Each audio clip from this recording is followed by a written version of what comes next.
even if you're brand new to reading, if you can read for 30 minutes a day, that's about 20 pages. For me, that's 15 minutes in the morning and 15 minutes in the evening. So you break it up, 2 10-page reading sessions, 30 minutes. You do that 5 days a week. You've read 100 pages, 20 pages a day, 5 days a week. That's 100 pages a week, simply by replacing a little bit of social media in the morning and a little bit of Netflix or HBO or something in the evening. So for $20 and a few hours of your time, you can learn what a multimillionaire knows about money. I mean, there's no better investment than that. And what happened was, within a few books, I read that book. I read a few other books on financial management, personal finance, and investing. I went back to school and I was leading those discussions my senior year about money. I was going to say, maybe I have a book recommendation for one of your monthly book club focuses. So, Oh, absolutely. It's on the list now. That's for sure. My real education didn't start until after high school. My high school sweetheart and we split. We had been together for almost half of our lives at that time. And when we did split, I found myself lost and didn't know which way to turn. It was at that moment that I started to find and discover books. I hadn't really read a book since high school. And so I dived into reading everything I could get my hands on: personal development, business, anything that I could do that I felt would help raise the standard that I could show up. And similar to my guest today, I divided this self-help into all these different genres, and I just devoured as many as I could. But here's the thing. While it started me on the path, finding out who I was and who I am as a man, it didn't necessarily make a great change in my life. And so today, my guest is going to share his experience, not only of reading, but also of becoming an author and what we can do to take the lessons learned from these amazing books. Now, before we get into that, I just want you to know that being a man today has never been more challenging. And so that pain for many of us can be very real. And it's a pain of loneliness and unworthiness. And we're masking this through anger and resentment. And it's all because we're uncertain and afraid to take that next step. So if you're tired and fed up with where you are in your life, then I'm going to encourage you to start your hero's quest. Become more, accomplish more, and live more than you've ever done before. Go to members.theawakenedman.net and start your quest today. With that, let's get on with today's episode.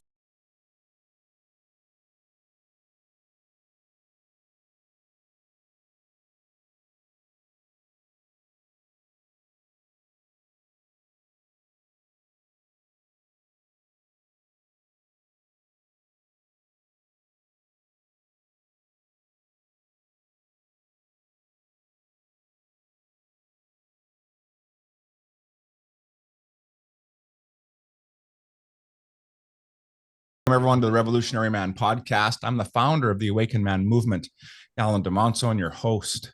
Thank you so much for being here today, everybody. And I just want to start our interview today with asking you a couple of questions today, just for the audience. How many books have you read in this past year? And do you read for pleasure or purpose, or maybe a little bit of both? In our group mentoring program, our group reads a book a month on a topic for that month and also follows an annual theme. It's a way to help men get into the personal development space and in a way where they can learn and grow with other men. And we are in an area where there is no lack of information, right? Like there's tons of information all around us. But what we lack is a plan or a purpose for living at our growing edge of life. Well, today my guest is going to share how he transformed his life from reading to being an author, and he's going to show us how we can possibly do the same. So allow me to introduce my guest. Nick Hutchison is the author of Rise of the Reader, Strategies for Mastering Your Reading Habits and Applying What You Learn, and the founder of BookThinkers. It's a growing 7-figure digital marketing agency that serves mission-driven authors. And at the age of 20, Nick discovered the world of personal development and quickly used the books he was reading to improve every aspect of his personal and professional life. Now, today, Nick has dedicated his life to helping millions of readers take action on the information they're learning and to rise to the potential. Nick's podcast, BookThinkers, life-changing books, features captivating interviews with world-class authors such as Grant Cardone, Lewis Howes, and Alex Hormozi. And during these insightful discussions, Nick delves into the pages of their books, uncovering practical, transformative takeaways for his motivated audience. Welcome to the show, Nick. How are things, brother? Things are great. Listen, there's no place that I'd rather be than spending some time with you and sharing what I've learned about how to take better action on these books. So I'm excited. Yeah, right on. And I just loved reading about your story and how you came to be at this point. But I always ask all my guests, our very first question is always about your personal hero's journey, your quest. And so tell us about that time in your life when you knew things had to change. What did you do about that? And how was that experience shaped you into the man you are today? It might surprise your audience looking at my background, but just like you, I was not much of a reader growing up. In fact, I hated my high school education and even most of my college education. I was being forced to read books that I didn't like. I was being penalized if I didn't agree with my teachers. And so it created a very love-hate relationship with reading. I mean, I think I was interested in it, but I just didn't fit within the construct of my classroom. And so that continued up until my senior year of college. I took an internship going into my senior year at a local software company. And my boss at the time introduced me to the world of podcasting. He was a great guy. His name is Kyle. He's still alive. And Kyle said, yeah, you know what? He sort of realized that I had all this unfulfilled potential. I was this cocky 20-year-old kid who thought he knew everything. And so on one side of the spectrum, I had developed this ego because of sports, and it would represent itself at the expense of the people that I was around. I wasn't a lot of fun to be around, frankly. I was too competitive. I was too aggressive. I was too emotionally reactive. But on the other side of the spectrum, I also was hiding a ton of insecurities. So I had a lot of communication insecurities, a lot of social anxiety. And so if I was outside of just my friend group where I was way too ego-centered, I was way too insecure. Like I couldn't stand in front of a classroom and present or anything like that. So Kyle sees all of this potential. He sees this ambition and he recommends the world of podcasting. I had about an hour commute each way that summer, 5 days a week to this internship. So I started crushing these podcasts, a whole bunch of different shows where a host would interview a series of guests and the guest would talk about what they did to become successful. And what I noticed very early on was that many of these guests, they were giving at least some credit for their success to the books that they were reading. And so I just kind of had this moment, which maybe it's easier to articulate today than it was back then. But I had this moment where I realized if I deliberately chose not to read these books and follow the advice of the people that I wanted to be like, then I was deliberately choosing to live under my potential. And as a competitive, ego-driven guy who cared a lot about what other people thought, I said, let me go find out what these books are all about. And I have not turned back since. And where the story gets a little bit better is that very early on, book after book after book, I started to remove ego. I started to remove insecurity. I started to replace the ego with this idea of being of service to other people and how it was more fulfilling. And I decided, to remove the insecurity and replace it with certainty and fulfillment and confidence. And so, yeah, these books have done everything for me. And, that's one example of a moment of my life where things were kind of tough and things got a lot better pretty quickly.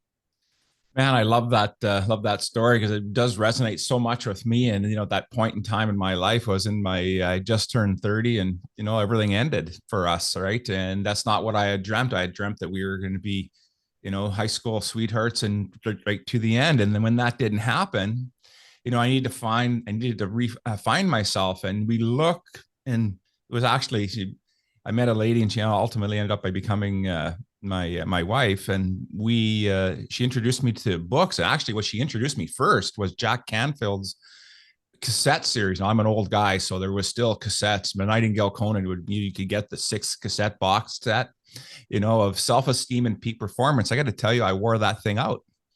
Just listening to it in the car, I had it at one point. I had that thing memorized, and I just needed that piece of, like you were saying, that lack of confidence in a tight circle.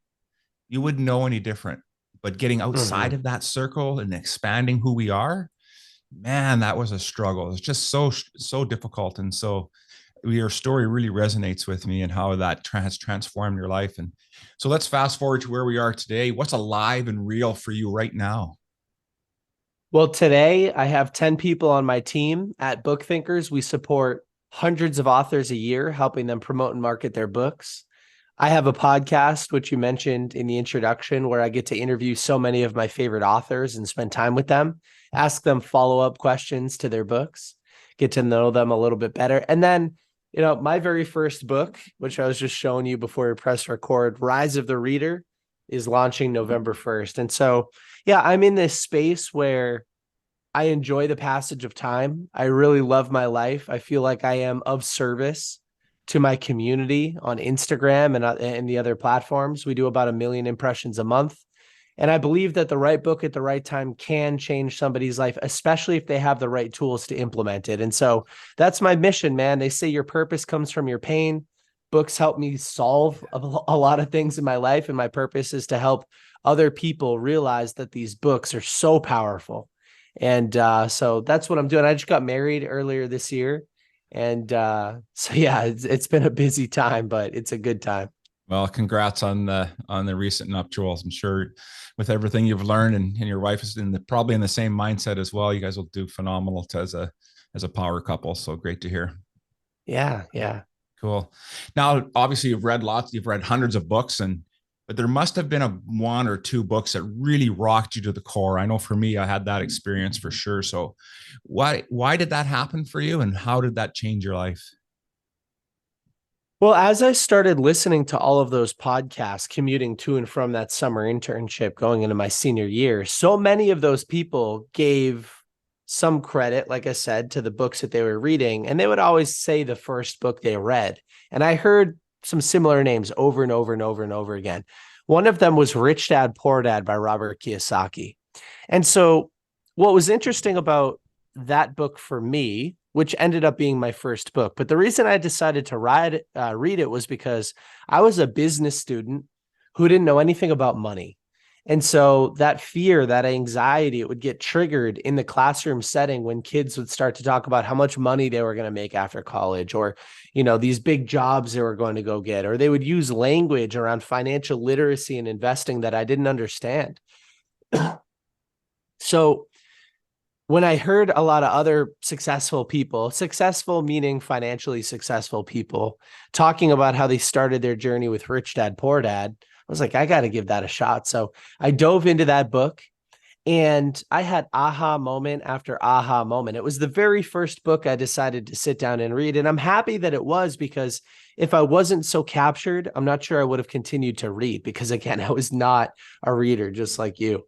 And, Robert Kiyosaki and Sharon Lechter, the two authors of that book, they talk about how money as a subject is typically not taught in the school system, which means that not everyone is on an even playing field. It's taught in the home. And if you come from a poor middle-class family, you will learn poor or middle-class money habits. And so to break that cycle, you have to learn from rich people who have condensed decades of their lived experience and their financial literacy understanding into days of reading. So for $20 and a few hours of your time, you can learn what a multimillionaire knows about money. I mean, there's no better investment than that. And what happened was, within a few books, I read that book, I read a few other books on financial management, personal finance, and investing. I went back to school and I was leading those discussions my senior year about money with confidence, because I had the language to understand how it worked. And so, yeah, that's kind of like the origin story of BookThinkers, because now I just believe that you can go out there and solve any pain, solve any insecurity, or develop any skill set with these books. Completely agree. There isn't a problem that society doesn't have that a book hasn't been written about. And I think the challenge for us is that we struggle with making that connection. And I know for me at times, as I started to pick up books and read more, was getting caught in the trap of, well, this was written like in the 20s. Like how relevant is that today in the 90s or the 2000s? There's lots relevant, because people are people. We don't really change much. Yeah, our technology improves, different things around us improve, but our mindsets, I found anyways in my journey, is that we still tend to struggle with the same things as we did in the turn of the 19th and the 20th century, and here into the 21st. We still all have similar problems. They're just shaped differently. Or have you found that as well in your journey? Yeah, I'd say we're still facing the same problems that we had 2,500 years ago when the Stoics first started journaling and writing. I mean, I'm a big fan of Stoic philosophy because it's an actionable philosophy and it's meant to help you on a day-to-day basis solve normal problems. Yeah. And the same problems that these early Stoic philosophers were writing about are still things that we deal with today. And so I had this like neurobiologist on my podcast the other day, and he was talking about sort of it was talking about how our brains really haven't evolved in the last 50,000 years. I mean, the environment has evolved, but our brains really haven't evolved 50,000 years. So yeah, I think we still have the same insecurities and fears. We're applying them to new places, but yeah, it's still the same kind of basic foundational issues.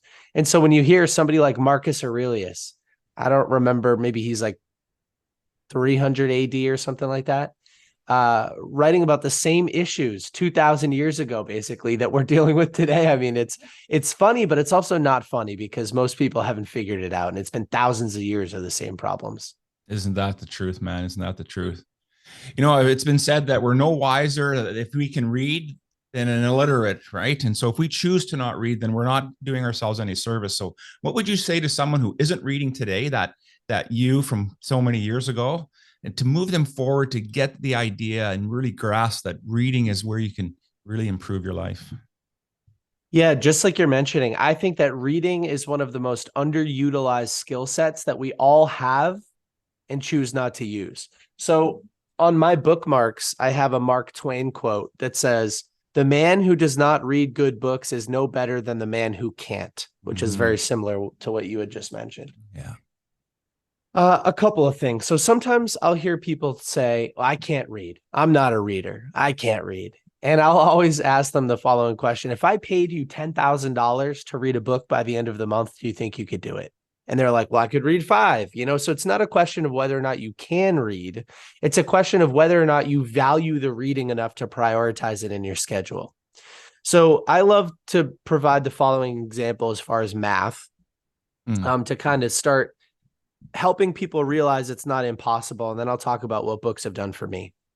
So even if you're brand new to reading, if you can read for 30 minutes a day, that's about 20 pages.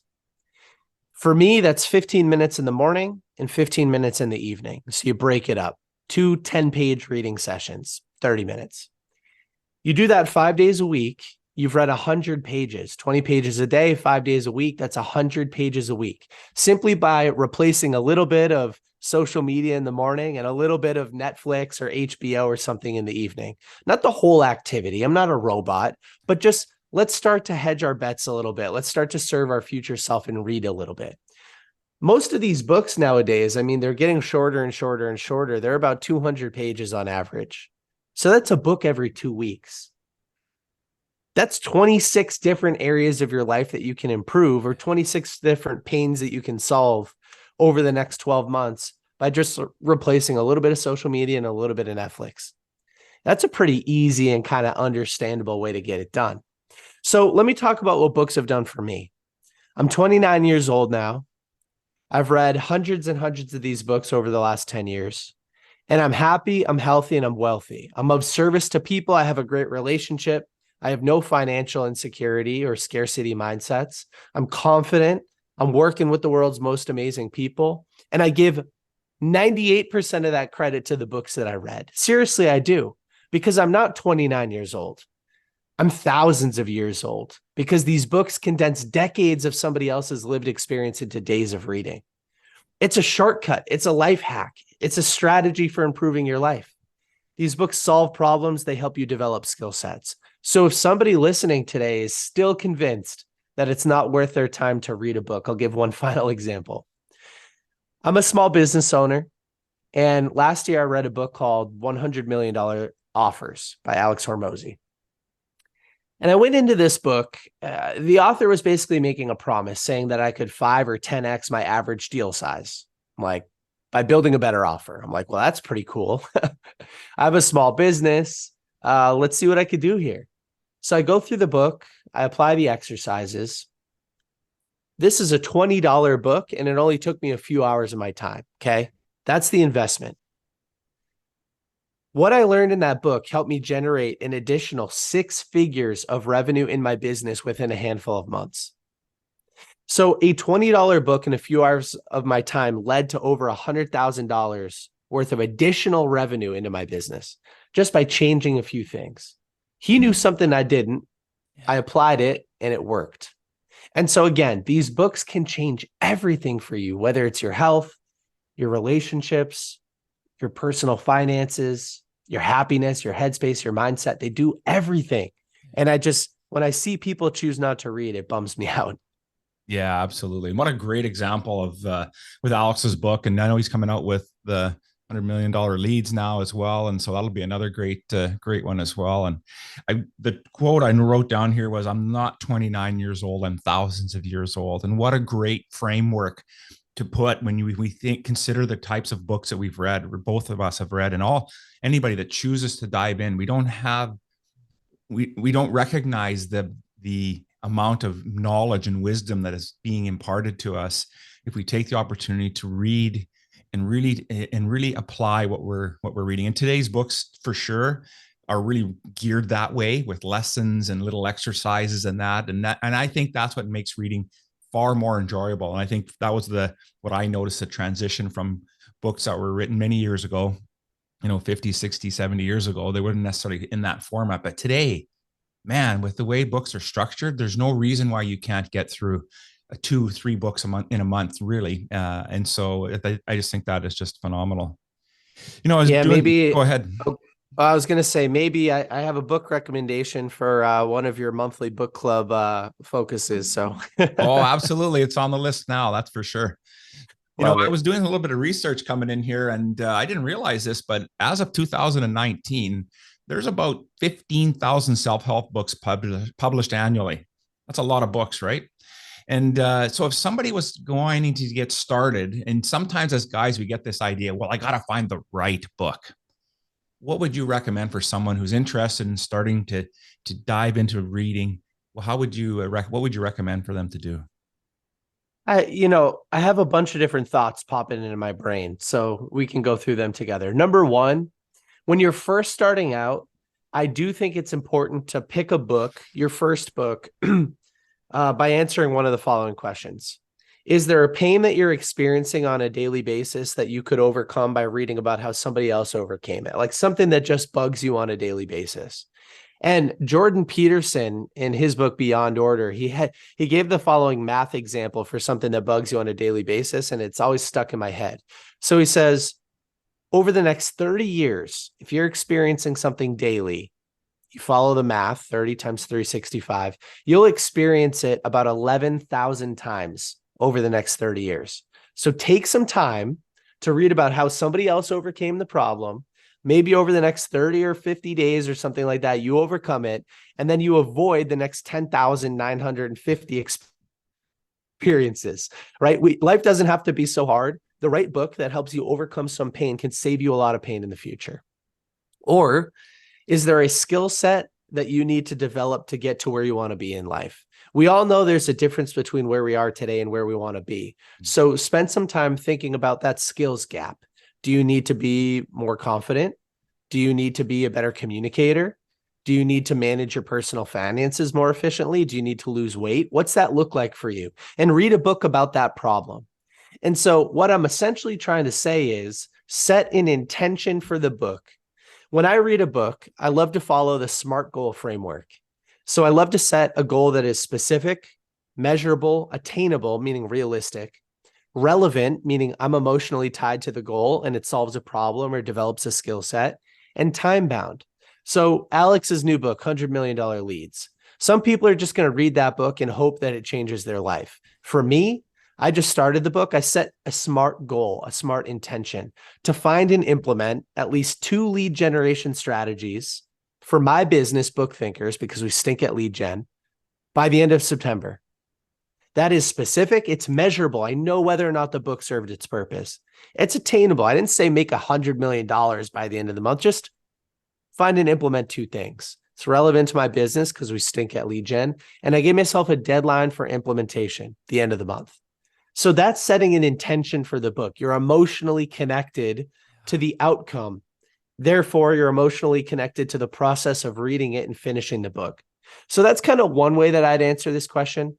The other thing that I want to say is, if you're already bought into personal development, you've just started your journey, the first book you read helps you solve a problem or develop a skill set. I think when you're first starting, it's more important to read wide, to read a lot of books, to see what resonates with you, what writing styles work, what types of authors, what types of material. And as you continue your journey, you can start to get a little bit more selective. But when you show up, just figure it out. Get a little crazy, read a bunch of stuff, follow your recommendations, whatever you're talking about on the show regularly and in the book club, as part of the membership. And then once you know exactly what you need help with, you can get a little bit more selective and focus on depth instead of width. But that's not that important when you're first starting. I completely agree with that sentiment. And that's exactly what I did. I would, I really went wide, and, I wouldn't get a book. If I wanted something specific on personal development, there's probably 5 different authors I was reading at the same time just to get a different perspective. And while there's lots of similarities, somebody will say something, the same point, but in a different way, that all of a sudden I get it. And I think that's such great to know, that great advice for people to really understand that we can, that breadth is more important than depth in the beginning. Once you, like you said, once you find your author, and I love reading Jordan Peterson's stuff too. And it's a little heavy. I call it heavy. It's a little heavy, just the way he writes. So, but man, it's just chock full. Every line is like there's something to make a note of. Yeah, you talk about in your book, the rule of 25%. So tell me a little bit about how that works, and why did you choose 25? It could have been 50, 70, 80. Why'd you do that?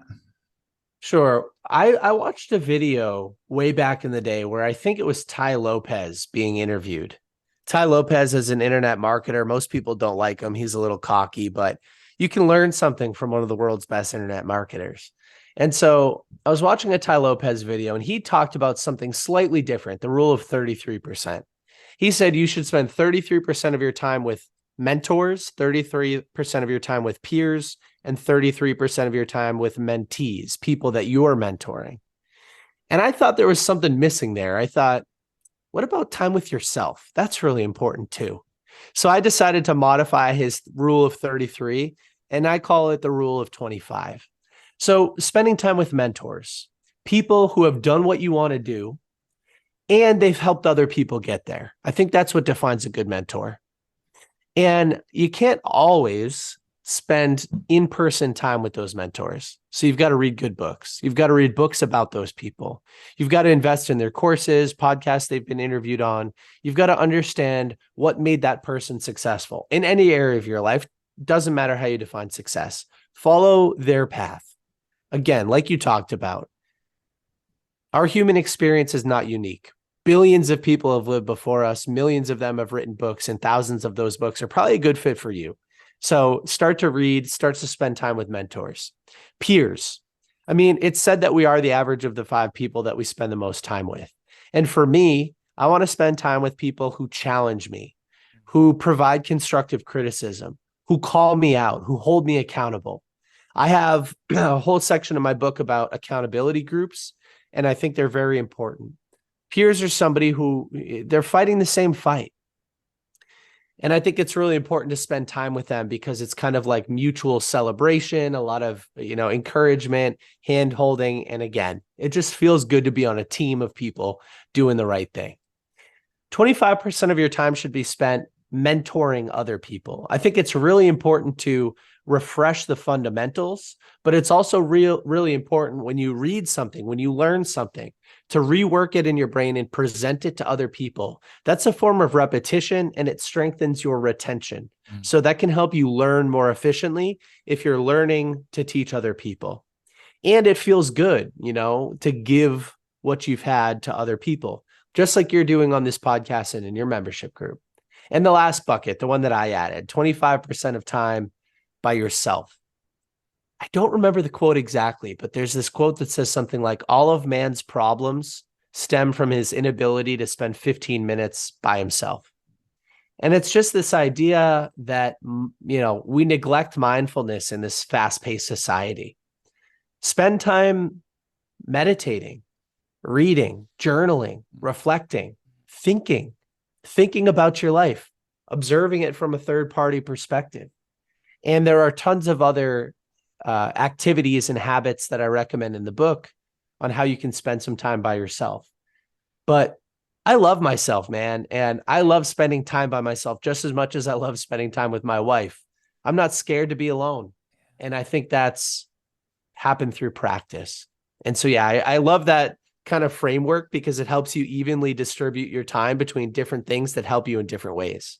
Yeah, and I think what really the real power in that is adding that 25% for ourselves. And I think at times we're in, especially as men, and we focus on men's work, obviously with my work here, is we're so much into the giving mode and doing mode that we forget that we need to give ourselves that time and that same type of passion, and so that we can do well for ourselves. And when we don't do that, that's where we start to fall down and we break down, and it's such a struggle for us guys. And so I'm grateful that you were able to take that framework and add that piece and really put that into it, because I think it's so key to our development.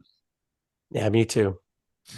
You talked about, there's a little bit in your book also, and I mentioned it briefly here, there is a bit of a dark side, or a downside, I'll say, to self-help books, right? And we can fall into this trap. And so what's the one thing that you talk about in your book about this downside, and what would you recommend to people we can do to mitigate that challenge?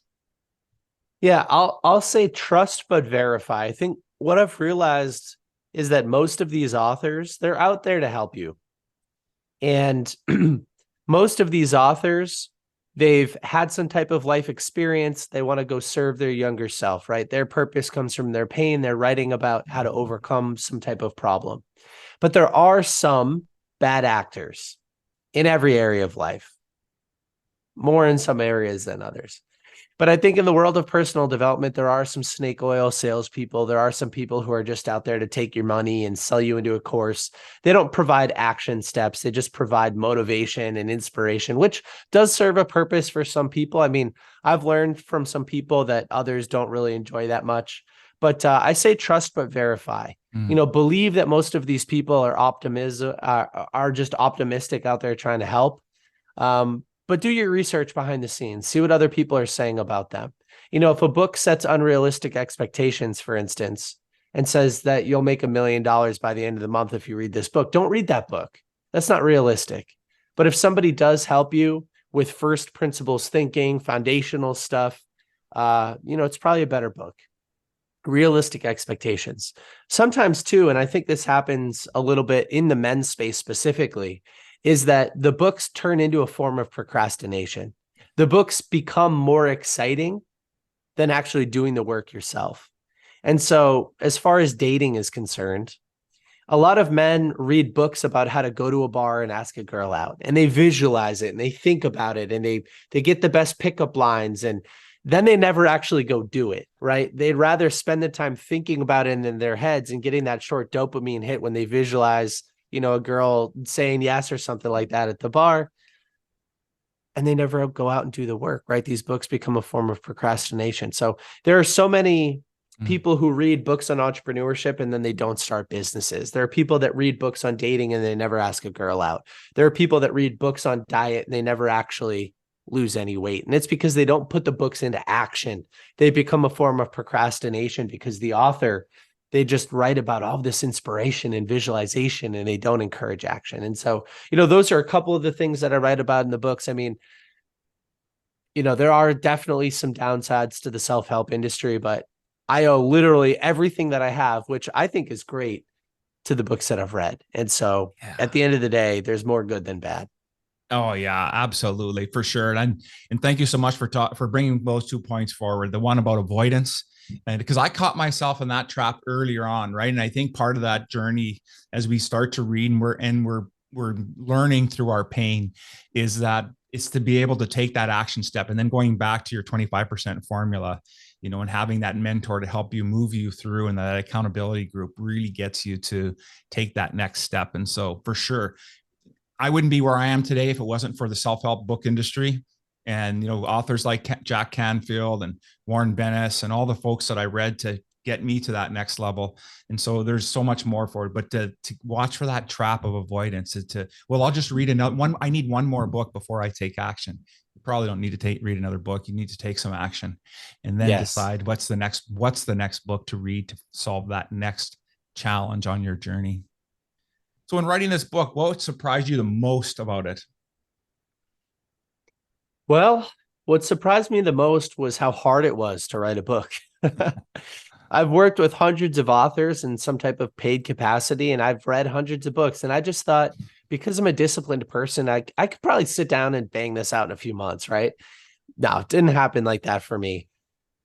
It took me about 3 years to take what I was doing and translate it into something that's legible for somebody else, and action steps to follow.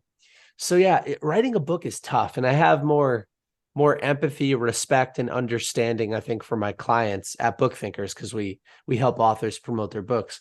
I have more understanding and empathy for those people, and because I realize now how much work goes into it, I also feel bad for authors that spend a bunch of years learning something, spend a bunch of years writing something, and then nobody buys their book. And it is useful. It's not the best written books that succeed. It's the best selling books that succeed. And so you've got to get out there and sell your book if you want it to go anywhere. Yeah. So that surprised me a lot. The other thing was that I was doing so much subconsciously or automatically that I had never named or defined, right? Like it took me a while to kind of observe my own behavior and say, how the heck do I implement books? Like, because this is not a subject that's typically written about. Like, there aren't a lot of resources for it. So I was doing all of these things to implement books, and it took me a long time to translate automated action into awareness, and then take that awareness of the action and then detail it. Yeah, man, that makes so much sense, right? Because when something becomes we embody it, and it's ingrained in our day-to-day life, then to be able to get that out on paper and be able to articulate that plan. But I got to tell you, going through the book here for this interview, you've done a phenomenal job of structuring it. And so I think this is going to just do wonders once it gets out there. Thank you. Along the way, you must have had lots of people asking you questions, maybe a couple of mentors. What's been the most powerful question you've been asked, and how did that affect you? I think the most powerful question I've been asked is, what are you optimizing for? And I've applied that question to dozens of areas of my life. Let me give you an example. When I first started reading books, it was all about the number of books I was reading. And so because of that, I had to define what counts as a book that I've read. And for me, that was every word of every page, even if it was a bad book. I could not put a book down. And then once I asked myself, what am I optimizing for? I'm optimizing for results, not the number of books I've read. That's a vanity metric, right? So I stopped reading a book if I didn't like it or if it wasn't going to serve me. I could put a book down if it served its purpose in the first couple of chapters, and I could take action, and I didn't need to read the rest of the book, right? Because I wasn't optimizing for the total number of books read being defined as every single word. I was optimizing for real life change. Yeah. So that's one example, and then more recently, when I think about that question, what am I optimizing for at a macro level? I'm trying to enjoy the passage of time. And that means doing more of what I enjoy, more of what brings me energy, and less of what doesn't. And so the way that I've been applying that recently is every couple of weeks, I'll look at an entire week's worth of activity on my calendar, and I'll go through and I'll color code it. Green, if it brought me energy; yellow, if it was neutral; red, if it took my energy away. Anything in my calendar. And I try to automate, delegate, eliminate, outsource anything that took my energy or was neutral. I only want to do things that bring me energy, because that helps me enjoy the passage of time. More of what brings me pleasure, less of what brings me pain. And so that's another example of how I've been applying that question. Yeah, I love that stoplight theory for optimization. Is it's simple. It's right there. You can, you don't have to go get an app for it. It's pretty easy to implement. And so yeah, that's what's awesome about that. What's been the best piece of advice you've been given, and how has it served you? I think the best piece of advice. So early in my entrepreneurship journey, BookThinkers was still a side hustle, and I wanted to make the jump. I wanted to jump from my full-time job that I took out of college into the business full-time. And I had a mentor tell me that slow and steady wins the race. He said, don't jump off the cliff and try to build the parachute on the way down. You'll operate from a place of scarcity. You'll compromise on your values. You'll make bad decisions. You'll run out of money, and then your business will die. Don't do that. Keep your full-time job so that BookThinkers can survive over the long term. You know, Michael Gerber in his book, The E-Myth Revisited, he says 95% of small businesses fail in the first 5 years. Why? Because they run out of money. And so for me, BookThinkers failed over and over and over and over and over and over and over again over the first handful of years. I poured tens of thousands of dollars of money, hundreds of hours with some other people too, who joined me at different points of that journey. And it just continued to fail. And it wouldn't be where it is today if I wasn't reminded that slow and steady wins the race. You want to minimize risk. No matter how many times you read Aesop's fable, The Tortoise and the Hare, the tortoise always wins every time. You always want it to change, but it doesn't. You know, and all of the overnight successes, like I've interviewed so many overnight successes on my podcast, there's always a backstory that people don't highlight. There's always years of suffering and pain and trial and tribulation because, again, 19 out of 20 small businesses fail in the first 5 years. Yeah. So I think that slow and steady advice, that's probably the best. Yeah, absolutely. For sure. Obviously, as a reader and an author now, what book is currently on your nightstand? Yeah, I mentioned it a little bit earlier. I just started $100 million Leads by Alex Hormozy. And Alex, what's so cool about him is he writes at a 3rd to 5th grade reading level. And so he takes these really, really, really complex business subjects and he just dumbs it down so that they're so easy you can't help but take action on them. Yeah, I love Alex's work for sure. You know, Nick, of everything that we spoke about today, and maybe there was something we didn't get an opportunity to touch on, what would be the one takeaway you'd want our listeners to have? I'll end by saying that if your audience has not read The Top 5 Regrets of the Dying by Bronnie Ware, or if you haven't read it, I highly recommend that book. Bronnie Ware was an end-of-life palliative care nurse who would spend the last couple of weeks, maybe days, with somebody as they transition from this lifetime on to the next. And she would spend time talking with those people. And she realized that the vast majority of people end up regretting 5 major things. And I'll just share the top one, which is that they live lives based on other people's expectations of them instead of their own, like what really fuels their fire. And so for me, I spend a lot of time thinking about death. I spend a lot of time making sure that I don't end up regretting not having done more with my life, not having lived more, not having helped more people and been of service and spent more time with my family, experienced everything that life has to offer. And so I constantly think about death. And, you know, one of your first questions was like, how are you living right now? Like, what's going on? And I think the last point could be about death. So we could go kind of full circle through the timeline. You know, don't live a life of regret. Don't live under your potential. Take advantage of these books, follow the roadmap, and read that book for a little bit of extra motivation, The Top 5 Regrets of the Dying. Absolutely, for sure. That's such a great book. It's one I'm gonna have to pick up and reread again because that's a great reminder. You know, I just want to say thanks a lot, Nick, for spending time with me today. And we've been able to share and lay a bit of a breadcrumb path for those of us that haven't been reading to be able to get back to start reading, and those of us that are reading to think about reading with intention and purpose in order to get the most value out of our books. So if people are interested in getting a hold of you and maybe there's an aspiring author or work with you in some of your other programs, what's the best way for them to do that? One of my favorite things to do is play this book matchmaker role where I provide custom book recommendations to people who need them. So if you're listening today, if you're watching today and you'd like a custom book recommendation from me, DM me at BookThinkers on Instagram. It's spelled just like it sounds, BookThinkers. And tell me about a problem you have that you just can't get rid of. Tell me about a skill that you want to develop, what your dreams are, where you want to go in life. I'll probably ask a few follow-up questions, but I will provide a book recommendation. And better yet, I will act as your accountability partner. I have that whole spreadsheet system. I love to follow up with people in a few months after I make a book recommendation and see what they thought. What was their intention for the book? Did it serve that intention? It's one of my favorite things to do. And from there, in the links in our bio, you can find links to our website. If you're an author and you want to set up a discovery call with us to learn more about our services, help so that we can help promote your book, you could do that there.